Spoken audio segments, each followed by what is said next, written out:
ഇന്ന് 2024 ജൂൺ 3 തിങ്കളാഴ്ച. കാതിലെത്തും പത്രങ്ങൾ മീഡിയ വൺ പോഡ്കാസ്റ്റ് ആരംഭിക്കുകയാണ്. ഞാൻ പി ടി നാസർ. പലതാണ് ഇന്ന് പത്രങ്ങൾക്ക് പ്രധാന വാർത്തകൾ. എല്ലാ പത്രങ്ങളും ഒരേപോലെ പ്രാധാന്യം നൽകിയ ഒരൊറ്റ വാർത്തയില്ല. അരുണാചലിലെയും സിക്കിമിലെയും നിയമസഭാ തെരഞ്ഞെടുപ്പ് ഫലമാണ് മനോരമയ്ക്ക് ലീഡ്. സഹകരണ ചട്ടം പരിഷ്കരിക്കാനുള്ള സംസ്ഥാന സർക്കാരിൻ്റെ നീക്കമാണ് മാതൃഭൂമി പ്രധാനമായി കണ്ടത്. രാജ്യത്തെ പൊതുവിതരണ രംഗത്ത് സംസ്ഥാന സർക്കാരുകളെ തള്ളിമാറ്റി കേന്ദ്രം പിടിമുറുക്കുന്നതാണ് മാധ്യമം ലീഡ് വാർത്തയാക്കിയത്. വോട്ടെണ്ണലിനൊരുങ്ങുന്ന രാഷ്ട്രീയ പ്രവർത്തകരോടുള്ള ഓർമ്മപ്പെടുത്തലാണ് ദേശാഭിമാനിക്കും വീക്ഷണത്തിനും പരമപ്രധാനം. വാർത്തകൾ കേൾക്കാം. ആദ്യം മാധ്യമമാണ് ഇന്നെടുക്കുന്നത്. ആര് കഴിക്കണം, എത്ര കഴിക്കണം, ഇനി കേന്ദ്രം തീരുമാനിക്കും. ഇതാണ് മാധ്യമത്തിൻ്റെ ലീഡ് വാർത്തയുടെ തലക്കെട്ട്. സ്മാർട്ട് PDS പദ്ധതിയിൽ കേരളം ഒപ്പുവെച്ചു. 14,181 റേഷൻ കടകൾ അടച്ചുപൂട്ടൽ ഭീഷണിയിൽ. തിരുവനന്തപുരം. സംസ്ഥാന സർക്കാരുകളെ നോക്കുകുത്തിയാക്കി രാജ്യത്തെ ഭക്ഷ്യ പൊതുവിതരണ രംഗത്ത് പിടിമുറുക്കുകയെന്ന ലക്ഷ്യവുമായി കേന്ദ്ര സർക്കാർ ആവിഷ്കരിച്ച സ്മാർട്ട് PDS പദ്ധതിക്ക് ഒടുവിൽ കേരളത്തിൻ്റെ ഒപ്പ്. റേഷൻ കാർഡുകൾ ആധുനീകരിച്ച് ഭക്ഷ്യ പൊതുവിതരണവും സംഭരണവും എല്ലാ സംസ്ഥാനങ്ങൾക്കും ഏകീകൃതമായ രീതിയിൽ നടപ്പാക്കുക എന്ന ലക്ഷ്യത്തോടെ ആവിഷ്കരിച്ച പദ്ധതി കേരളത്തിലും നടപ്പാക്കാൻ സംസ്ഥാന സർക്കാർ തീരുമാനിച്ചു. ഇതോടെ കാർഡ് ഉടമകൾക്കുള്ള ഭക്ഷ്യവിതരണം തീരുമാനിക്കുന്നതിലും മുൻഗണനാ കാർഡുകൾ അനുവദിക്കുന്നതിലുമുള്ള സംസ്ഥാനത്തിൻ്റെ അധികാരം പരിമിതമാകും. സഹകരിച്ചില്ലെങ്കിൽ കേരളത്തിലെ മുൻഗണനാ വിഭാഗത്തിൽ വരുന്ന 1.54 കോടി ജനങ്ങളുടെ റേഷൻ ഭക്ഷ്യവിതരണ ചെലവ് ഏറ്റെടുക്കേണ്ടി വരുമെന്ന് കേന്ദ്ര ഭക്ഷ്യമന്ത്രാലയം അന്ത്യശാസനം നൽകിയതോടെയാണ് പദ്ധതിക്കൊപ്പം ചേരാൻ കേരളം നിർബന്ധിതമായത്. പദ്ധതിക്കായി നീക്കിവെച്ച തുകയുടെ കേന്ദ്ര സംസ്ഥാന അനുപാതം 60-40 3 വർഷത്തിന് ശേഷം പദ്ധതി തുടർന്നു കൊണ്ടുപോകാനുള്ള ചെലവ് സംസ്ഥാനം കണ്ടെത്തണം. സ്മാർട്ട് PDS നിലവിൽ വരുന്നതോടെ റേഷൻ ഗുണഭോക്താക്കളുടെ ഡേറ്റ പൂർണ്ണമായും കേന്ദ്ര സർക്കാരിൻ്റെ അധീനതയിലാകും. ഇത് സംസ്ഥാന സർക്കാരിൻ്റെ വിവിധ സാമൂഹ്യ സുരക്ഷാ പദ്ധതികളുടെ നടത്തിപ്പിനെ ബാധിച്ചേക്കാമെന്ന് ആശങ്ക ഭക്ഷ്യവകുപ്പ് മുഖ്യമന്ത്രിയെ അറിയിച്ചിട്ടുണ്ട്. കൂടാതെ റേഷൻ കടകൾ വഴി മുൻഗണനാ കാർഡുകൾക്ക് നൽകുന്ന സൗജന്യ ഭക്ഷ്യധാന്യത്തിന് പകരം ഭാവിയിൽ കാർഡ് ഉടമയുടെ ബാങ്ക് അക്കൗണ്ടിലേക്ക് നേരിട്ട് സബ്സിഡി തുക എന്ന DBS ഡയറക്റ്റ് ബെനിഫിഷ്യറി ട്രാൻസ്ഫർ രീതിയിലേക്ക് കേന്ദ്രം കടന്നേക്കും. ഇങ്ങനെ സംഭവിച്ചാൽ സംസ്ഥാനത്തെ 14,181 റേഷൻ കടകളും അടച്ചുപൂട്ടേണ്ടി വരും. കാത്തിരിക്കുന്ന തിരിച്ചടികൾ എന്തൊക്കെ എന്ന് ഇതിനോടൊപ്പം ചേർത്തിട്ടുണ്ട് മാധ്യമം. വരും വർഷങ്ങളിൽ മുൻഗണനാ മാനദണ്ഡങ്ങൾ രാജ്യവ്യാപകമായി ഏകീകരിക്കുമ്പോൾ ജീവിത നിലവാരത്തിൽ മുന്നിൽ നിൽക്കുന്ന കേരളത്തിന് മുൻഗണനാ കാർഡുകളുടെ എണ്ണം കുറയും. അതോടെ നിലവിലുള്ള ഭക്ഷ്യവിഹിതവും വെട്ടിക്കുറയ്ക്കും.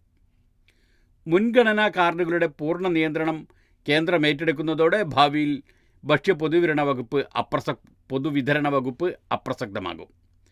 പ്രകൃതി ദുരന്തങ്ങളിലും ഉത്സവകാലത്തും ഭക്ഷ്യക്കിറ്റ് വിതരണം പോലുള്ള സാമൂഹിക പദ്ധതികൾ പോസ്റ്റ് മിഷൻ വഴി നടപ്പാക്കണമെങ്കിൽ കേന്ദ്രത്തിൻ്റെ അംഗീകാരം വേണ്ടിവരും. അങ്ങനെ പല പ്രശ്നങ്ങളും ഈ പദ്ധതിക്ക് മാധ്യമം ചൂണ്ടിക്കാണിക്കുന്നുണ്ട്. സഹകരണം പഴുതടച്ച്. ഇതാണ് മാതൃഭൂമിയുടെ ലീഡ് വാർത്തയുടെ തലക്കെട്ട്. മിനിറ്റ്സ് ഡിജിറ്റലാക്കണം. ഭരണസമിതി അംഗങ്ങളുടെയും ബന്ധുക്കളുടെയും വായ്പാ വിവരങ്ങൾ വെളിപ്പെടുത്തണം. ഇതാണ്. തിരുവനന്തപുരം. സഹകരണ ബാങ്കുകളിലെയും സംഘങ്ങളിലെയും തട്ടിപ്പുകൾ തടയാനുള്ള വ്യവസ്ഥകൾ ഉൾപ്പെടുത്തി സഹകരണ ചട്ടം പരിഷ്കരിക്കുന്നു. ഭരണസമിതിയുടെ തീരുമാനം രേഖപ്പെടുത്തുന്ന മിനിറ്റ്സ് പിന്നീട് തിരുത്താൻ കഴിയാത്ത വിധം പുസ്തകമായും ഡിജിറ്റൽ രൂപത്തിലും സൂക്ഷിക്കണമെന്നാണ് നിർദ്ദേശങ്ങളിൽ പ്രധാനം. ഇതിലെല്ലാ അംഗങ്ങളും നിർബന്ധമായും ഒപ്പിടണം. ഓഡിറ്റിൽ എന്തെങ്കിലും ക്രമക്കേട് കണ്ടെത്തിയാൽ ഓഡിറ്റർക്ക് പോലീസിനോ വിജിലൻസിനോ വിവരം നൽകാം. നിയമഭേദഗതി അനുസരിച്ചാണ് ചട്ടവും പരിഷ്കരിക്കുന്നത്. ഇതിനുള്ള കരട് തയ്യാറാക്കി. കരുവന്നൂരിലടക്കം ഭരണസമിതി അംഗങ്ങളിൽ പലരും അറിയാതെ മിനിറ്റ്സിൽ തീരുമാനങ്ങൾ എഴുതി ചേർത്തു എന്നാണ് കണ്ടെത്തിയത്. അതിനെ തുടർന്നാണ് ഇത്തരത്തിലുള്ള ഒരു നീക്കം. അകന്ന ബന്ധുക്കൾ പോലും ഒരുമിച്ച് ഭരണസമിതി അംഗങ്ങളാകാൻ പാടില്ല. ഭരണസമിതിയിൽ അകന്ന ബന്ധുക്കൾ പോലും ഒരേ സമയം അംഗമായിരിക്കുന്നത് വിലക്കി. സഹോദരൻ്റെ മക്കൾ, ഭാര്യയുടെയോ ഭർത്താവിൻ്റെയോ സഹോദരങ്ങൾ എന്നിവയും അയോഗ്യ പട്ടികയിൽ ഉൾപ്പെടുത്തി. എല്ലാ ഭരണസമിതി അംഗങ്ങൾക്കും പരിശീലനത്തിന് വിധേയമാകണം. 6 മാസത്തിനുള്ളിൽ പരിശീലനം നേടിയില്ലെങ്കിൽ ഭരണസമിതി അംഗത്വം അസാധുവാകും. സഹകരണ ബാങ്കിൽ ജോലി ചെയ്തിരുന്നവർ വിരമിച്ച ഉടനെ ഭരണസമിതിയുടെ ഭാഗമായി വരുന്നതും വിലക്കി. ഇത്തരത്തിൽ മുൻ ജീവനക്കാർ ഭരണസമിതി അംഗമാകണമെങ്കിലും 5 വർഷം കഴിയണം. ലയനത്തിനും വേണം സർക്കാർ അനുമതി. മൾട്ടി സ്റ്റേറ്റ് സഹകരണ സംഘത്തിൽ സംസ്ഥാന നിയമമനുസരിച്ച് പ്രവർത്തിക്കുന്ന ഏത് സഹകരണ സംഘത്തെയും ലയിപ്പിക്കാമെന്ന് കേന്ദ്ര നിയമത്തിൽ വരുത്തിയ മാറ്റത്തെ പ്രതിരോധിക്കാനും ചട്ടത്തിൽ വ്യവസ്ഥയുണ്ട്. കേരളത്തിൽ ഏതെങ്കിലും ഒരു സഹകരണ സംഘം മറ്റൊരു സഹകരണ സംഘവുമായി ലയിക്കുന്നതിന് അനുമതി വാങ്ങണം. ലയനം സംബന്ധിച്ച സ്കീം രജിസ്ട്രാർ അംഗീകരിക്കണം. മറ്റു നിർദ്ദേശങ്ങൾ: യോഗ മിനിറ്റ്സ് അടിച്ച യോഗത്തിന് മുമ്പ് എല്ലാ ഭരണസമിതി അംഗങ്ങളെയും വായിച്ച് കേൾപ്പിക്കണം. സൂക്ഷിക്കേണ്ടത് ചീഫ് എക്സിക്യൂട്ടീവ് ഓഫീസറാണ്. ഭരണസമിതി അംഗങ്ങൾക്ക് മിനിറ്റ്സ് പരിശോധിക്കാം, പക്ഷേ സ്ഥാപനത്തിന് പുറത്തു കൊണ്ടുപോകാനാവില്ല. ഭരണസമിതി അംഗങ്ങളുടെയും ബന്ധുക്കളുടെയും വായ്പാ വിവരങ്ങൾ ഓരോ വർഷവും അവതരിപ്പിക്കണം. വായ്പ എടുത്തവരുടെ വരുമാനം, തിരിച്ചടവ് ശേഷി എന്നിവയെല്ലാം കണക്കാക്കി രേഖപ്പെടുത്തണം. സഹകരണ ബാങ്കുകൾ ഓരോ 3 മാസം കൂടുമ്പോഴും വായ്പാ വിവരങ്ങൾ ചീഫ് എക്സിക്യൂട്ടീവ് ഓഫീസർ സർട്ടിഫൈ ചെയ്ത് പ്രത്യേകം റിപ്പോർട്ടാക്കി രജിസ്ട്രാർക്ക് നൽകണം. ഇത്രയും കാര്യങ്ങളാണ് പുതിയ സഹകരണ ചട്ടത്തിൽ ഉൾക്കൊള്ളിച്ചിട്ടുള്ളത്. അതാണ് മാതൃഭൂമി ഇന്ന് ലീഡ് വാർത്തയാക്കിയത്. നിയമസഭാ തെരഞ്ഞെടുപ്പ് അട്ടിമറികളില്ലാതെ അരുണാചൽ, സിക്കിം ഭരണ തുടർച്ച എന്നാണ് മലയാള മനോരമയുടെ തലക്കെട്ട്. അരുണാചൽ BJPക്ക് 60-ൽ 46 സീറ്റ്, സിക്കിമിൽ SKMന് അതായത് സിക്കിം ക്രാന്തികാരി മോർച്ചയ്ക്ക് 32-ൽ 31 സീറ്റ്. ന്യൂഡൽഹി, കൊൽക്കത്ത.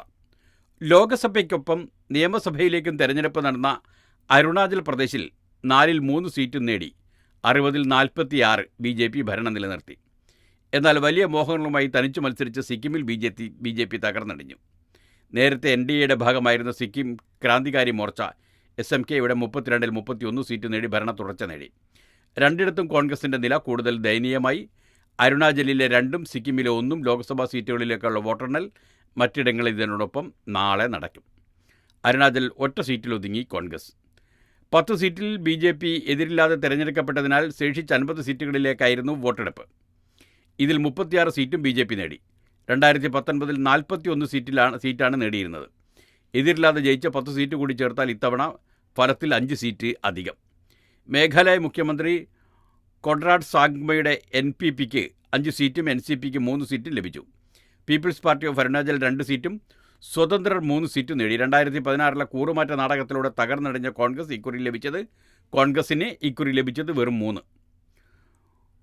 വെറും 1 സീറ്റ്. ഇക്കുറി ലഭിച്ചത് വെറും 1 സീറ്റ്. BJPയിലേക്കുള്ള കൂറുമാറ്റം തുടർക്കഥയായി ഇവിടെ കഴിഞ്ഞ തവണ കോൺഗ്രസിൽ നിന്ന് മുൻ മുഖ്യമന്ത്രി നബാം തുക്കി ഒഴികെ 3 പേരും BJPയിൽ ചേരുകയുണ്ടായിരുന്നു. സിക്കിം ബൂട്ടിയ തോറ്റു 6-മതും. ഭരണകക്ഷിയായ സിക്കിം ക്രാന്തികാരി മോർച്ച 32-ൽ 31 സീറ്റും നേടി. മുഖ്യമന്ത്രി പ്രേംസിംഗ് തമാങ്ങിൻ്റെ ഭാര്യ കൃഷ്ണകുമാരി റായ് ഉൾപ്പെടെയുള്ളവർ ജയിച്ചു. ദീർഘകാലം സംസ്ഥാനം ഭരിച്ച സിക്കിം ഡെമോക്രാറ്റിക് ഫ്രണ്ട് 1 സീറ്റിലൊതുങ്ങി. കഴിഞ്ഞ സഭയിൽ 12 SDF അംഗങ്ങളെ കൂറുമാറ്റിയെടുത്ത BJPക്ക് സീറ്റൊന്നും ലഭിച്ചില്ല. ഏറ്റവും കൂടുതൽ കാലം മുഖ്യമന്ത്രിയായ SDF അധ്യക്ഷൻ പവൻകുമാർ ചാലിംഗ് മത്സരിച്ച 2ഇടത്തും തോറ്റു. ഉപാധ്യക്ഷനും മുൻ Indian football team ക്യാപ്റ്റനുമായ Bhaichung Bhutia തോറ്റു. 10 വർഷത്തിനിടെ 6ാം തെരഞ്ഞെടുപ്പ് പരാജയമാണ് ഇത് ബൈച്ചിങ് ബൂട്ടിയക്ക്. മാലമോഷ്ടാവിനെ യുവതി വലിച്ചു നിലത്തിട്ടു എന്ന വാർത്ത മനോരമയിലുണ്ട്, ചിത്രങ്ങളുമുണ്ട്, 1-ാം പേജിൽ തന്നെയുണ്ട്. പ്രതിയെത്തിയത് മോഷ്ടിച്ച സ്കൂട്ടറിൽ, മാല വിഴുങ്ങാനും ശ്രമം. കഴക്കൂട്ടം. സ്കൂട്ടറിലെത്തി മാല പൊട്ടിക്കാൻ ശ്രമിച്ച മോഷ്ടാവിനെ യുവതി വണ്ടിയിൽ നിന്ന് വലിച്ച് നിലത്തിട്ട് പിടികൂടി. മോഷ്ടിച്ച സ്കൂട്ടറുമായെത്തി മാല പൊട്ടിച്ച കാട്ടായിക്കോണം ചന്തവിള സ്വപ്നാലയത്തിന് അനിൽകുമാറാണ്, 40 വയസ്സാണ് അനിൽകുമാറിന്, പിടിയിലായത്. ശനിയാഴ്ച വൈകിട്ട് 5:30 ചെങ്കോട്ടുകോണം ജംഗ്ഷനിലാണ് സംഭവം. കാട്ടായിക്കോണം പേരൂത്തല ശ്രീജേഷ് ഹൗസിൽ S. അശ്വതിയും ഭർത്താവ് ശ്രീജേഷും ചെങ്കോട്ടുകോണത്തെ സ്വകാര്യ ആശുപത്രിക്ക് മുന്നിലുള്ള മെഡിക്കൽ സ്റ്റോറിൽ നിന്ന് മരുന്ന് വാങ്ങി മടങ്ങുമ്പോഴാണ് അശ്വതിയുടെ 3 പവൻ മാല സ്കൂട്ടറിലെത്തിയ മോഷ്ടാവ് പൊട്ടിച്ചെടുത്തത്. മാല പല കഷ്ണങ്ങളായി പൊട്ടിപ്പോയി. ഒരു കഷ്ണവുമായി രക്ഷപ്പെടാൻ ശ്രമിക്കുന്നതിനിടെ അശ്വതി മോഷ്ടാവിൻ്റെ ഷർട്ടിലും സ്കൂട്ടറിലുമായി പിടിച്ചു വലിച്ചു. അതിനിടെ മാല പ്രതി വായിലാക്കി. അശ്വതിയെ വലിച്ചഴിച്ച് സ്കൂട്ടർ മുന്നോട്ട് പോയെങ്കിലും പിടിവിട്ടില്ല. തുടർന്ന് സ്കൂട്ടറിൽ നിയന്ത്രണം തെറ്റി സ്കൂട്ടറിൽ നിന്ന് പ്രതി വീണു. ഓടിയെത്തിയ നാട്ടുകാർ ഇയാളെ പിടിച്ചു വെച്ചതിനാൽ മാല വിഴുങ്ങാനായില്ല. വീഴ്ചയിൽ അനിൽകുമാറിൻ്റെ തലക്കും അശ്വതിയുടെ കഴുത്തിനും തോളിനും കാലിനും പരിക്കേറ്റു. വഞ്ചിയൂരിൽ നിന്ന് മോഷ്ടിച്ച സ്കൂട്ടറുമായാണ് ഇയാൾ എത്തിയത്. കഴക്കൂട്ടം പോലീസ് പ്രതിയെ അറസ്റ്റ് ചെയ്ത് റിമാൻഡ് ചെയ്തു. ടെക്നോ പാർക്കിലെ ജീവനക്കാരിയാണ് അശ്വതി. ജീവിതകഥകൾ അങ്ങനെ പലതുമുണ്ട്. പേരക്കുട്ടിയെ നീന്തൽ പഠിപ്പിക്കുന്നതിനിടെ ഒരച്ഛൻ്റെ ജീവിതം അവസാനിച്ചതുമുണ്ട്. പേരക്കുട്ടികളെ നീന്തൽ പഠിപ്പിക്കുന്നതിനിടെ മുത്തച്ഛൻ മുങ്ങി മരിച്ചു. ഫറൂഖ്. പേരക്കുട്ടികളെ നീന്തൽ പഠിപ്പിക്കാനായി കുളത്തിലിറങ്ങിയ മുത്തച്ഛന് ദാരുണാന്ത്യം. ഈസ്റ്റ് നല്ലൂർ കള്ളിക്കൂടം കാട്ടുങ്ങൽ ഹൗസിൽ പീച്ചനാരി രാജനാണ്, 65 വയസ്സാണ്, കള്ളിക്കൂടം തുളിശ്ശേരി കുളത്തിൽ മുങ്ങി മരിച്ചത്. മകൻ ഷിജുവിൻ്റെ മക്കളായ ആദിദേവനും ആര്യനുമൊപ്പം ആണ് രാവിലെ 11:30 കുളത്തിലിറങ്ങിയത്. ആര്യനെ നീന്തൽ പഠിപ്പിക്കുന്നതിനിടെ രാജൻ പെട്ടെന്ന് മുങ്ങിത്താഴ്ന്നു. കുട്ടികൾ ബഹളം വെച്ചതോടെ കുളത്തിൻ്റെ മറുഭാഗത്ത് കുളിക്കുകയായിരുന്ന അയൽവാസി 10ാം ക്ലാസ് വിദ്യാർത്ഥി എം ഇസ്ഹാക്ക് നീന്തിയെത്തി ആര്യനെ കരകയറ്റി. ഓടിക്കൂടിയ നാട്ടുകാർ രാജനെ പുറത്തെടുത്ത് ചുങ്കത്തെ ആശുപത്രിയിൽ എത്തിച്ചെങ്കിലും രക്ഷിക്കാനായില്ല. കോമൺവെൽത്ത് ഓൾട്ട് കമ്പനി മുൻ ജീവനക്കാരനാണ്. സംസ്കാരം ഇന്ന് ഉച്ചയ്ക്ക് 11 വീട്ടുവളപ്പിൽ. ഭാര്യ പ്രേമ, മറ്റു മക്കൾ സിൽജ, സജിന, മരുമക്കൾ സജീഷ്, പ്രവീൺ, ശരണ്യ, സഹോദരങ്ങൾ കൃഷ്ണൻ, ചന്ദ്രൻ, ശാന്ത, വത്സല, ശോഭ. അങ്ങനെ പോകുന്നു. ചങ്ങാത്തത്തിൽ ജാഗ്രത പുലർത്തണം. പുതിയ സേനാംഗങ്ങളോട് മുഖ്യമന്ത്രിയുടെ ഉപദേശമാണത്.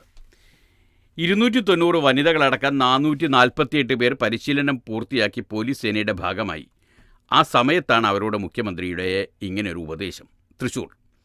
ആരോടാണ് ചങ്ങാത്തം കൂടേണ്ടതെന്നും ആരോടാണ് ചങ്ങാത്തം കൂടരുതാത്തതെന്നുമുള്ള കാര്യങ്ങളിൽ തികഞ്ഞ ജാഗ്രത പാലിക്കണമെന്ന് പുതിയ പോലീസ് സേനാംഗങ്ങളോട് മുഖ്യമന്ത്രി പിണറായി വിജയൻ പറഞ്ഞു. പി ജയരാജനോട് നേരത്തെ പറഞ്ഞില്ലേ, മറ്റേ നന്ദകുമാരനോട് ചങ്ങാത്തം വേണ്ട എന്ന്. അതേപോലെ ഒരു ഉപദേശം പോലീസുകാർക്കും നൽകിയതാവണം. നമ്മുടെ ദല്ലാൽ നന്ദകുമാരനോട് ചങ്ങാത്തം വേണ്ട എന്ന് പി ജയരാജനോട് പറഞ്ഞതുപോലെ ആരോടാണ് ചങ്ങാത്തം കൂടേണ്ടതെന്നും ആരോടാണ് ചങ്ങാത്തം കൂടേണ്ടാത്തതെന്നുമുള്ള കാര്യങ്ങളിൽ തികഞ്ഞ ജാഗ്രത പാലിക്കണമെന്ന് പുതിയ പോലീസ് സേനാംഗങ്ങളോട് മുഖ്യമന്ത്രി പിണറായി വിജയൻ. പോലീസ് അക്കാദമിയിൽ പരിശീലനം പൂർത്തിയാക്കിയ 448 സേനാംഗങ്ങളുടെ പാസിംഗ് ഔട്ടിൽ സല്യൂട്ട് സ്വീകരിക്കുകയായിരുന്നു മുഖ്യമന്ത്രി. സുതാര്യമായ പ്രവർത്തനമായിരിക്കണം നിങ്ങളുടെ ഔദ്യോഗിക ജീവിതത്തിൽ ഉണ്ടായിരിക്കേണ്ടത്. എന്താണ് ചെയ്യേണ്ടതെന്നും എന്താണ് ചെയ്യേണ്ടാത്തതെന്നും നല്ല തിരിച്ചറിവുണ്ടാവണം. കുട്ടികളുടെയും സ്ത്രീകളുടെയും സുരക്ഷയ്ക്ക് മുന്തിയ പരിഗണനയാണ് സർക്കാർ നൽകുന്നത്. അവരുമായി ബന്ധപ്പെട്ട കാര്യങ്ങളിൽ അങ്ങേയറ്റം അവധാനതയും കാര്യക്ഷമതയും പുലർത്തണം. പരാതികളുമായി പോലീസ് സ്റ്റേഷനുകളിൽ വരുന്നവർക്ക് പരിഹാരം ലഭിച്ചെന്ന ആത്മവിശ്വാസത്തോടെ മടങ്ങാനാകണം. കേരള പോലീസ് സേന ജനകീയ പോലീസ് സേനയായി മാറിയിട്ടുണ്ട് എന്നൊക്കെയാണ് മുഖ്യമന്ത്രി പോലീസുകാരോട് പറഞ്ഞത്. അതേസമയത്ത് വിദ്യാഭ്യാസ നിലവാരം ഇടിഞ്ഞു, പഠന നിലവാരം ഇടിഞ്ഞു എന്ന് വിദ്യാഭ്യാസ മന്ത്രി തുറന്ന് സമ്മതിക്കുകയും ചെയ്യുന്നു. കൊച്ചിയിൽ വെച്ചാണ് അതുണ്ടായത്. സംസ്ഥാന സിലബസ് വിദ്യാർത്ഥികളുടെ പഠന നിലവാരം ഇടിഞ്ഞെന്ന് വിദ്യാഭ്യാസ മന്ത്രി വി ശിവൻകുട്ടി. ഓരോ വിഷയത്തിനും 10 മാർക്ക് വീതം നേടുന്ന വിദ്യാർത്ഥിയും SSLC ജയിക്കുമെന്ന സ്ഥിതി നിലവാര തകർച്ചയ്ക്ക് കാരണമായിട്ടുണ്ടെന്നും മന്ത്രി പറഞ്ഞു. പ്രവേശനോത്സവത്തിന് മുന്നോടിയായി വിളിച്ചു ചേർത്ത വാർത്താ സമ്മേളനത്തിലാണ് കഴിഞ്ഞ 20 വർഷത്തിനിടയിൽ പഠന നിലവാരം മോശമായെന്ന് മന്ത്രി തുറന്നു സമ്മതിച്ചത്. ദേശീയ തലത്തിൽ നടത്തുന്ന പ്രവേശന പരീക്ഷകളിലും മത്സര പരീക്ഷണങ്ങളിലും സംസ്ഥാന സിലബസിൽ പഠിക്കുന്ന വിദ്യാർത്ഥികളുടെ പ്രകടനം തീരെ ആശാവഹമല്ലെന്നും SSLC മൂല്യനിർണ്ണയ പരിഷ്കരണം വേണമെന്നും മന്ത്രി പറഞ്ഞു. വിദ്യാർത്ഥികളുടെ കൊഴിഞ്ഞുപോക്ക് തടയുക എന്ന ലക്ഷ്യത്തോടെ നടപ്പാക്കിയ ഓൾ പ്രൊമോഷൻ നയം മൂല്യനിർണ്ണയ പ്രക്രിയയുടെ ഗൗരവം ചോർത്തിയെന്ന് സംശയിക്കുന്നു. ഉന്നത പഠനത്തിന് യോഗ്യത നേടാൻ ഓരോ വിഷയത്തിനും 30% മാർക്ക് അഥവാ D+ ഗ്രേഡ് വേണം. ഇതിൽ 20% മാർക്ക് നിരന്തര മൂല്യനിർണ്ണയത്തിൻ്റെ അടിസ്ഥാനത്തിൽ അധ്യാപകർക്ക് നൽകാം. അതായത് 100 മാർക്കിൻ്റെ പരീക്ഷയിൽ 10 മാർക്ക് നേടുന്ന കുട്ടിയും നിലവിൽ ജയിക്കും. ഉന്നത വിദ്യാഭ്യാസത്തിനുള്ള യോഗ്യത നേടുമ്പോഴേക്കും കുട്ടികൾ പാഠ്യപദ്ധതി വിഭാവനം ചെയ്യുന്ന അടിസ്ഥാന ശേഷികൾ നേടുന്നുണ്ടോ എന്ന് സംശയമുണ്ടെന്നും മന്ത്രി പറഞ്ഞു. രോഗിയുമായി പോയ ആംബുലൻസ് പൈപ്പിട്ട ഭാഗത്ത് താഴ്ന്നു. പെരുമ്പട്ടി, പത്തനംതിട്ടയിലാണ്. രോഗിയുമായി പോയ ആംബുലൻസ് ജല അതോറിറ്റിയുടെ പൈപ്പ് സ്ഥാപിച്ച ശേഷം മണ്ണിട്ട് മൂടിയ ഭാഗത്ത് താഴുന്ന ഇടത്തു നിന്ന് രോഗിയെ ആംബുലൻസിൽ പുറത്തിറക്കി ബന്ധുക്കളുടെ പരിചരണത്തിൽ പാതയോരത്ത് സ്ട്രെച്ചറിൽ കിടത്തി. ആ ചിത്രവും വാർത്തയോടൊപ്പമുണ്ട്. പിന്നീട് പിക്കപ്പ് വാൻ എത്തിച്ച് ആംബുലൻസ് വാൻ റോഡിലേക്ക് വലിച്ചു കയറ്റിയ ശേഷം രോഗിയുമായി യാത്ര തുടർന്നു. ഇന്നലെ വൈകിട്ട് 4:30 കണ്ടൻപേരൂർ കരിയംപ്ലാവ് റോഡിൽ മുളഞ്ചോടിന് ചുവട്ടിലായിരുന്നു സംഭവം. കണ്ടൻപേരൂർ സ്വദേശി മാത്യു എബ്രഹാമിന് 92 വയസ്സുണ്ട്. അദ്ദേഹത്തിന് വെച്ചുച്ചിറ ആശുപത്രിയിലേക്ക് കൊണ്ടുപോകുന്ന ആംബുലൻസാണ് അപകടത്തിൽപ്പെട്ടത്. സ്വകാര്യ ബസ്സിന് സൈഡ് നൽകുന്നതിനിടെ ഇടതുവശത്തെ മുൻചക്രങ്ങൾ പൈപ്പുകൾ സ്ഥാപിച്ച ശേഷം മൂടിയ ഭാഗത്ത് പുതഞ്ഞു പോവുകയായിരുന്നു. അതങ്ങനെ. പെരിയാർ മത്സ്യക്കുരുതി നഷ്ടം 13.55 കോടി. മത്സ്യകർഷകരുടെ വായ്പകൾക്ക് മൊറട്ടോറിയം പ്രഖ്യാപിക്കണമെന്ന് റിപ്പോർട്ടറുടെ ആവശ്യം. കളമശ്ശേരി. പെരിയാറിൽ മെയ് 20-നുണ്ടായ മത്സ്യക്കുരുതിയിൽ 13.55 കോടി രൂപയുടെ നഷ്ടമുണ്ടായെന്ന് ഫിഷറീസ് വകുപ്പ്. ഫിഷറീസ് ഡെപ്യൂട്ടി ഡയറക്ടർ സർക്കാരിന് സമർപ്പിച്ച റിപ്പോർട്ടിലാണ് 7.3 കോടി രൂപയുടെ മത്സ്യനാശവും മത്സ്യത്തൊഴിലാളികൾക്ക് 6.5 കോടി രൂപയുടെ നഷ്ടവും സംഭവിച്ചിട്ടുണ്ട്. മത്സ്യകൃഷിക്കായി വായ്പ എടുത്ത കർഷകരുടെ വായ്പകൾക്ക് മൊറട്ടോറിയം പ്രഖ്യാപിക്കണമെന്ന് റിപ്പോർട്ടിൽ ശുപാർശയുണ്ട്. അതങ്ങനെ പോകുന്നു. വീണ്ടും BJPയുടെ ഗുണ്ടാപിരിവ്. പ്രവാസിയോട് ആവശ്യപ്പെട്ടത് 1 ലക്ഷം. കോഴിക്കോട്. സ്ഥലത്തിന് ചുറ്റുമതിൽ കെട്ടാൻ അനുവദിക്കണമെങ്കിൽ 1 ലക്ഷം രൂപ നൽകണമെന്നാവശ്യപ്പെട്ട് BJP നേതാക്കൾ പ്രവാസിയെ ഭീഷണിപ്പെടുത്തിയതായി പരാതി. OBC മോർച്ച എലത്തൂർ മണ്ഡലം പ്രസിഡന്റും BJP നേതാവുമായ പുഷ്പരാജ്, BJP എലത്തൂർ മണ്ഡലം പ്രസിഡന്റ് RB ബിനീഷ് എന്നിവരുൾപ്പെടെയുള്ള സംഘമാണ് എലത്തൂർ സ്വദേശി KT രാജീവിനെ ഭീഷണിപ്പെടുത്തിയത്. പണം നൽകില്ലെന്നറിയിച്ച പ്രവാസി നേതാക്കൾക്കെതിരെ പോലീസിൽ പരാതിയും നൽകി. സ്വപ്നനഗരിയിലെ എക്സിബിഷൻ സംഘാടകരെ ഭീഷണിപ്പെടുത്തിയ BJP സംസ്ഥാന കമ്മിറ്റി അംഗം സതീഷ് പാരന്നൂർ, കോഴിക്കോട് നോർത്ത് നിയോജകമണ്ഡലം സെക്രട്ടറി അജയ് ലാൽ എന്നിവർ 25 ലക്ഷം രൂപ ആവശ്യപ്പെട്ടതിൽ നടക്കാവ് പോലീസ് ജാമ്യമില്ലാ വകുപ്പുകൾ പ്രകാരം കേസെടുത്ത് ഇത് പാർട്ടിയിലടക്കം ചർച്ചയായതിന് പിന്നാലെയാണ് മറ്റ് നേതാക്കളുടെയും ഗുണ്ടാപിരിവ് ഭീഷണി പുറത്തു വന്നത്. 3.5 പതിറ്റാണ്ടിലേറെയായി ഗൾഫിൽ ജോലി ചെയ്യുന്ന രാജീവ് അടുത്തിടെ നാട്ടിലെത്തിയപ്പോൾ പുത്തൂർ ഭാഗത്തുള്ള തൻ്റെ 51 സെൻറ്റ് ഭൂമിയുടെ ഒരു ഭാഗത്ത് ചുറ്റുമതിൽ കെട്ടുന്നതിന് വെട്ടുകല്ലിറക്കിയിരുന്നു. പണി തുടങ്ങാനിരിക്കെ BJP നേതാക്കൾ രാജീവിനെ സമീപിച്ച് 1 ലക്ഷം രൂപ നൽകണമെന്ന് ആവശ്യപ്പെട്ടു. പുഴയോരത്തോട് ചേർന്നുള്ള പ്രദേശമായതിനാൽ പണം തന്നില്ലെങ്കിൽ ചുറ്റുമതിൽ കെട്ടാൻ അനുവദിക്കില്ലെന്നായിരുന്നു ഭീഷണി തുടർന്നതോടെയാണ് രാജീവ് തൻ്റെ ഭൂമിക്ക് ചുറ്റുമതിൽ കെട്ടുന്നതിന് BJP നേതാക്കൾ തടസ്സപ്പെടുത്തിയെന്നും ഭീഷണിപ്പെടുത്തിയെന്നും കാട്ടി എലത്തൂർ പോലീസിൽ പരാതി നൽകിയത്.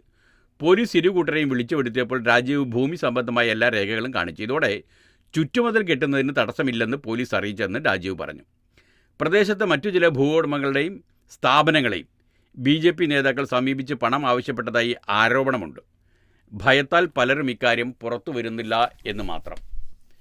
നാളെ കൂടി കഴിഞ്ഞാൽ ഭയം കൂടുമായിരിക്കും ചിലപ്പോൾ. പോട്ടെ. അവയവദാനം 90% ജീവിച്ചിരിക്കുന്നവരിൽ നിന്ന് എന്നൊരു വാർത്ത മാധ്യമത്തിലുണ്ട്. തിരുവനന്തപുരത്തു നിന്നാണ്. 5 വർഷത്തെ കണക്കാണ് പുറത്തു വന്നിരിക്കുന്നത്. തിരുവനന്തപുരം സംസ്ഥാനത്ത് 5 വർഷത്തിനിടെ നടന്ന അവയവദാന ശസ്ത്രക്രിയകളിൽ 90% ജീവിച്ചിരിക്കുന്നവരിൽ നിന്നെന്ന് കണക്കുകൾ. അവയവ കച്ചവട വിവാദങ്ങളുടെ പശ്ചാത്തലത്തിൽ SOTTO Kerala state organ and tissue transplant organisation നടത്തിയ പ്രാഥമിക പരിശോധനയിലാണ് ഇത് വ്യക്തമായത്. സംസ്ഥാനത്ത് 2 രീതിയിലാണ് അവയവദാനം. ജീവിച്ചിരിക്കുന്നവരിൽ നിന്ന് സ്വീകരിച്ച് രോഗികൾക്ക് നൽകുന്ന ലൈവ് ഡൊണേഷനും വൃക്ക, കരൾ എന്നിവ മാത്രമേ ഇങ്ങനെ ചെയ്യാൻ പറ്റൂ. മരണാനന്തരം ചെയ്യാൻ കഴിയുന്ന മരണാനന്തര അവയവദാനവും. 5 വർഷത്തിനിടെ 5418 അവയവദാന ശസ്ത്രക്രിയകളാണ് കേരളത്തിൽ നടന്നത്. ഇതിൽ മരിച്ചവരുടെ അവയവങ്ങൾ വെച്ചുപിടിപ്പിക്കാനായി നടത്തിയ ശസ്ത്രക്രിയ 286 ആണ്. ജീവിച്ചിരിക്കുന്നവരുടെ അവയവങ്ങൾ എടുത്തു നടത്തിയ ശസ്ത്രക്രിയ 5132. മരിച്ച ഒരാളിൽ നിന്ന് 4 അവയവം വരെ സ്വീകരിക്കാറുണ്ട്. 5 വർഷത്തിനിടെ മരണാനന്തര അവയവദാനത്തിലൂടെ പൊതുജീവൻ ലഭിച്ചത് 286 പേർക്കാണ്. അവയവദാനത്തിന് വേണ്ടിയുള്ള മനുഷ്യക്കടത്തുമായി ബന്ധപ്പെട്ട സൂചനകൾ സോട്ടോക്ക് ലഭിച്ചിട്ടില്ലെന്നാണ് അധികൃതർ വിശദീകരിക്കുന്നത്.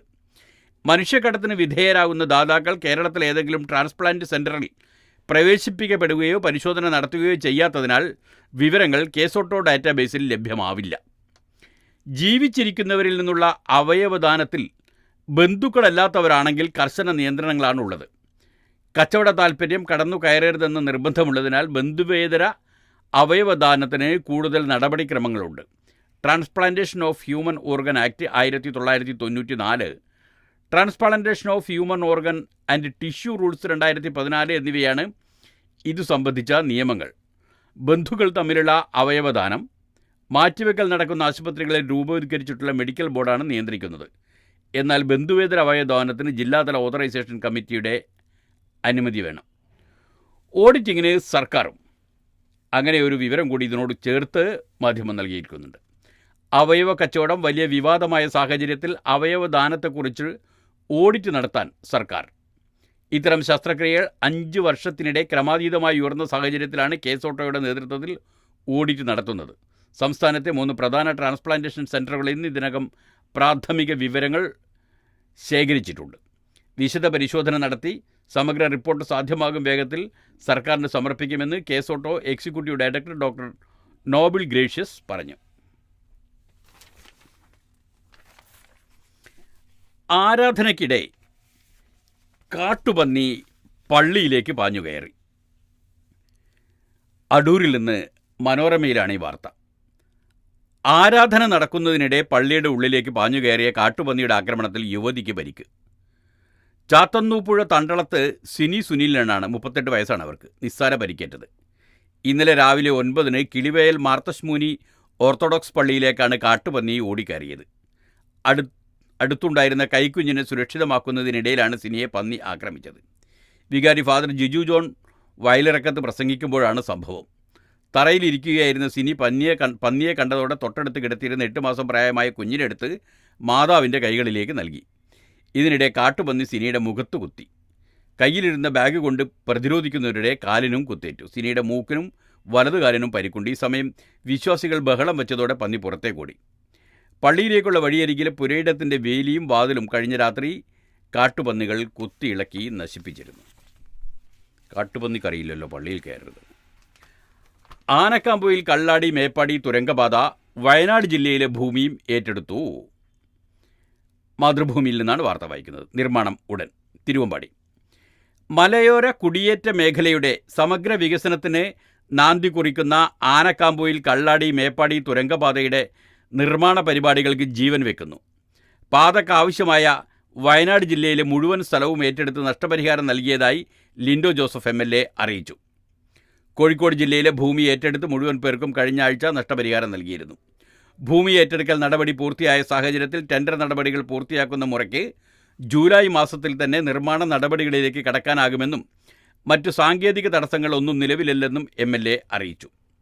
13 നിർമ്മാണ കരാറിനായി ടെൻഡർ നൽകിയ 13 കമ്പനികളുടെ യോഗ്യതാ പരിശോധന ഈ ആഴ്ച പൂർത്തിയാക്കുന്നതോടെ ടെൻഡർ തുറക്കുമെന്ന് നിർമ്മാണ ചുമതലയുള്ള കൊങ്കൺ റെയിൽവേ കോർപ്പറേഷൻ നേരത്തെ അറിയിച്ചിരുന്നു. തിരുവമ്പാടി പഞ്ചായത്തിലെ ആനക്കാമ്പൊയിൽ മറിപ്പുഴയിൽ നിന്ന് ആരംഭിച്ച് വയനാട് ജില്ലയിലെ കള്ളാട് മീനാക്ഷി ബ്രിഡ്ജിൽ അവസാനിക്കുന്നതാണ് പാത. മറിപ്പുഴയിൽ നിർമ്മിക്കുന്ന വലിയ പാലം അവസാനിക്കുന്നിടത്താണ് തുരങ്കം ആരംഭിക്കുക. 8.11 കിലോമീറ്റർ ദീർഘമുള്ള ഇരട്ട തുരങ്കം രാജ്യത്തെ നീളം കൂടിയ 4ാമത്തെ പാതയാണ്. 10 മീറ്റർ വീതമുള്ള 4 വരിയാണ് പാത. 300 മീറ്റർ ഇടവിട്ട് ക്രോസ് വേകളുണ്ടാവും. എന്തെങ്കിലും അടിയന്തര സാഹചര്യമുണ്ടായാൽ ഗതാഗത സ്തംഭനം ഒഴിവാക്കാനാണിത്. തുരങ്കപാതയ്ക്ക് 2022 ഫെബ്രുവരിയിലാണ് സംസ്ഥാന സർക്കാരിൻ്റെ അന്തിമ ഭരണാനുമതി ലഭിക്കുന്നത്.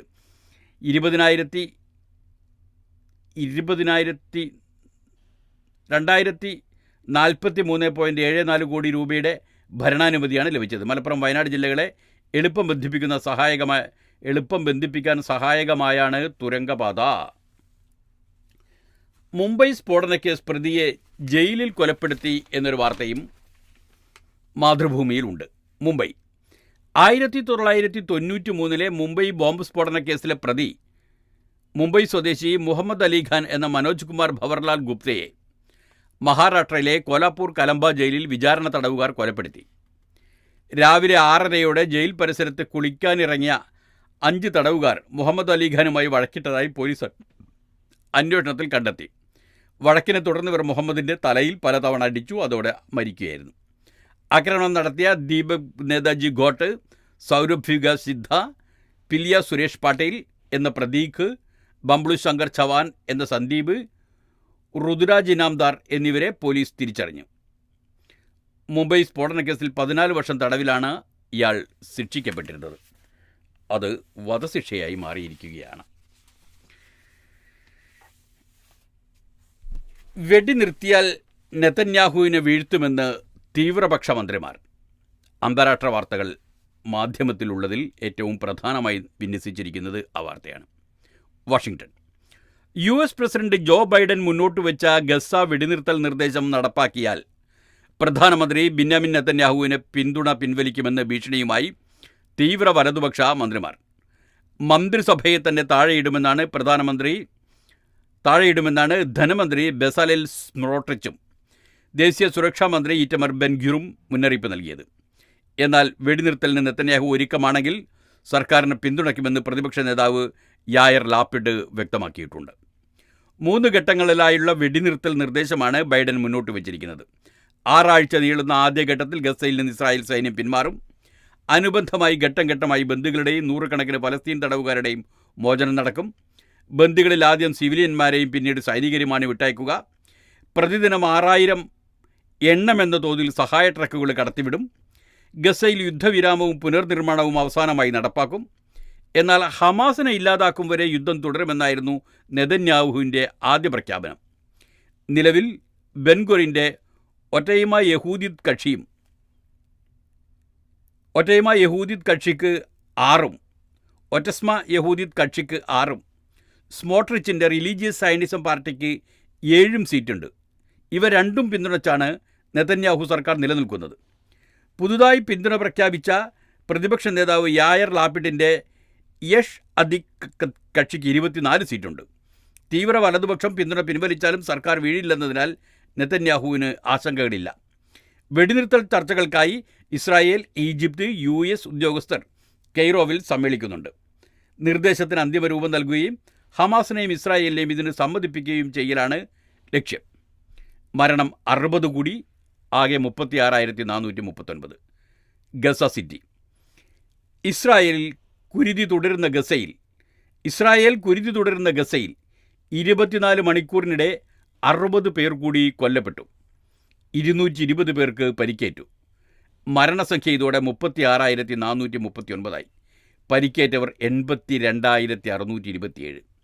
20 ദിവസത്തെ ആക്രമണം അവസാനിച്ച് നേരത്തെ അധിനിവേശ സേന മടങ്ങിയ ജബാലിയയിൽ നിന്ന് 50 മൃതദേഹങ്ങൾ രക്ഷാപ്രവർത്തകർ കണ്ടെടുത്തിരുന്നു. ഇതോടെ ഇവിടെ നിന്ന് ലഭിച്ച മൃതദേഹങ്ങളുടെ എണ്ണം 120 ഗസയിൽ പട്ടിണി മരണം വ്യാപകമായതായും റിപ്പോർട്ടുകൾ പറയുന്നു. വടക്കൻ ഗസയിൽ ദിവസങ്ങൾക്കിടെ മാത്രം 30 പേരുടെ മരണം സ്ഥിരീകരിച്ചിട്ടുണ്ട്. റഫ അതിർത്തി അടച്ച് ഗസയിലേക്ക് സഹായ ട്രക്കുകൾ മുടക്കുകൂടി ചെയ്തതാണ് സ്ഥിതി വഷളാക്കുന്നത്. 3000-ലധികം കുട്ടികൾ കടുത്ത പട്ടിണിയെ തുടർന്നുള്ള രോഗങ്ങളുമായി ആശുപത്രികളിൽ മല്ലടിക്കുകയാണെന്നും ഇവരുടെ ചികിത്സ പ്രയാസത്തിലാണെന്നും പലസ്തീൻ യൂണിസെഫ് പ്രതിനിധി ജോനാഥൻ ക്രിക്സ് പറഞ്ഞു. ഇറാൻ പ്രസിഡന്റ് തെരഞ്ഞെടുപ്പിൽ അഹമ്മദി നജാദ് വീണ്ടും മത്സരിക്കുന്നുണ്ട്. തെഹ്റാൻ. ഇറാൻ പ്രസിഡന്റ് തെരഞ്ഞെടുപ്പിൽ മത്സരിക്കാൻ പത്രിക നൽകി തീപ്പൊരി നേതാവും മുൻ പ്രസിഡന്റുമായ മഹ്മൂദ് അഹമ്മദി നജാദ് തലസ്ഥാനമായ തെഹ്റാനിലെ ആഭ്യന്തര മന്ത്രാലയ ആസ്ഥാനത്തെത്തിയാണ് തെരഞ്ഞെടുപ്പിൽ രജിസ്റ്റർ ചെയ്തത്. ദേശീയ പതാക വീശി മുദ്രാവാക്യം മുഴക്കിയുമാണ് അനുയായികൾ അദ്ദേഹത്തെ സ്വീകരിച്ചത്. ഇറാനിലെ നിയമപ്രകാരം പ്രസിഡന്റ് പദവിയിൽ നിന്ന് ഒഴിഞ്ഞ് 4 വർഷത്തിന് ശേഷം വീണ്ടും മത്സരിക്കാം. എങ്കിലും 2021 അദ്ദേഹത്തിൻ്റെ സ്ഥാനാർത്ഥിത്വം ഗാർഡിയൻ കൗൺസിൽ നിരസിച്ചിരുന്നു. ജനപ്രിയ നേതാവ് കൂടിയായ നജാദ് 2005 മുതൽ 2013 വരെ തുടർച്ചയായി പ്രസിഡന്റായിരുന്നു.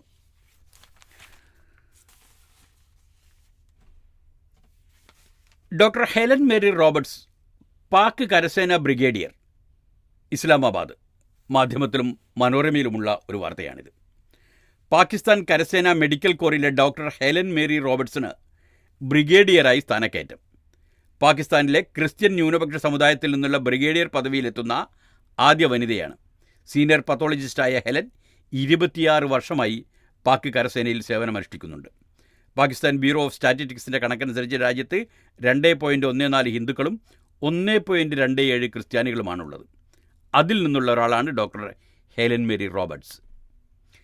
ചന്ദ്രൻ്റെ അങ്ങേയറ്റത്ത് വീണ്ടും ചൈനയുടെ പേടകം. എല്ലാ പത്രങ്ങളും കാര്യമായി നൽകിയിരിക്കുന്ന വാർത്തയാണിത്. മണ്ണ് ശേഖരിക്കുകയാണ് ലക്ഷ്യം. ബെയ്ജിംഗ്. ചന്ദ്രൻ്റെ ഭൂമിയിൽ നിന്ന് കാണാൻ കഴിയാത്ത വിദൂരവശത്ത്, അതായത് ഫാർ സൈഡ് എന്നറിയപ്പെടുന്ന വശത്ത് വീണ്ടും ചൈന ബഹിരാകാശ പേടകമിറക്കി. ചാങ് ഇ 6 എന്ന ദൗത്യം ഓർബിറ്റർ, ലാൻഡർ, റിട്ടേണർ, അസൻഡർ എന്നീ 4 ഭാഗങ്ങൾ അടങ്ങിയതാണ്. ഇന്നലെ പുലർച്ചെ 6:30-ക്കാണ് വിദൂരവശത്തെ അപ്പോളോ ബേസിൻ എന്നിടത്ത് പേടകം ഇറങ്ങിയത്. ചൈനയുടെ ചാന്ദ്രദൗത്യ പരമ്പരയുടെ പേരാണ് ചാങ് ഇ. 1919 ഇതിലെ 4ാം ദൗത്യം ചാങ് ഇ 4 വിദൂരവശത്ത് ആദ്യമായി ഇറങ്ങി. 2020 വിക്ഷേപിച്ച ചാങ് ഇ 5 ചന്ദ്രൻ്റെ കാണാവുന്ന വശത്ത് നിന്ന്, നിയർ സൈഡ് എന്ന് പറയുന്ന വശത്ത് നിന്ന് മണ്ണ് ശേഖരിച്ചു കൊണ്ടുവന്നിരുന്നു. ചന്ദ്രൻ്റെ വിദൂരവശത്ത് നിന്ന് മണ്ണെടുക്കാനാണ് ചാങ് ഇ 6 ലക്ഷ്യമിടുന്നത്. ഇത് വിജയിച്ചാൽ ചരിത്രത്തിലെ ആദ്യ നേട്ടമാകും. മെയ് 3-നായിരുന്നു വിക്ഷേപണം. പാകിസ്ഥാൻ, ഫ്രാൻസ്, ഇറ്റലി എന്നീ രാജ്യങ്ങളുടെയും യൂറോപ്യൻ സ്പേസ് ഏജൻസിയുടെയും ഉപഗ്രഹങ്ങളും ചാങ് ഇ 6 വഹിക്കുന്നുണ്ട്. ഇത്രയുമാണ് ഇന്നത്തെ വാർത്തകൾ. നാളത്തെ വാർത്തകളും അവലോകനങ്ങളുമായി നാളെ കാണാം. അതുവരെ നന്ദി.